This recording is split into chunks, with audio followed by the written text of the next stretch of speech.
Ito tayo ngayon sa Barangay Danag, Patikul, Sulo. Itong lugar na to napaka-importante sa puso ng mga sundalo. Dahil dito sa mismong lugar na to, dito nangyari yung tinatawag na encounter, no?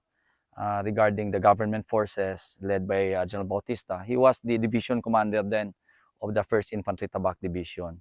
At bakit importante ito?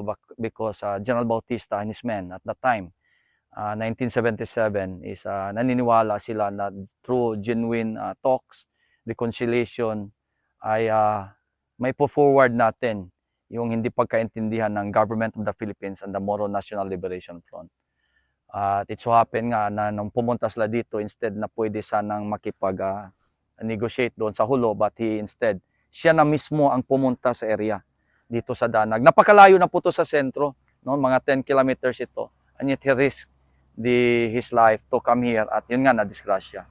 But General Bautista was a man of peace at through almost 5 decades, almost 50 years, ngayon nandito na tayo. Naging peaceful na po yung Sulo at I salute the effort of General Bautista and all the men who sacrificed his life. Sir, yung tawag namin, sir, yung sakripisyo mo, hindi po nasayang. Ngayon po, natahimik na po yung Sulo. Sana nakita mo to, no, in person. But anyway, your son has been the chief of staff at he's been here to commemorate. By 2027, 50 years anniversary, golden anniversary, or commemoration, golden year commemoration. Your sacrifices in 1977 has not been put in waste. The MNLF now is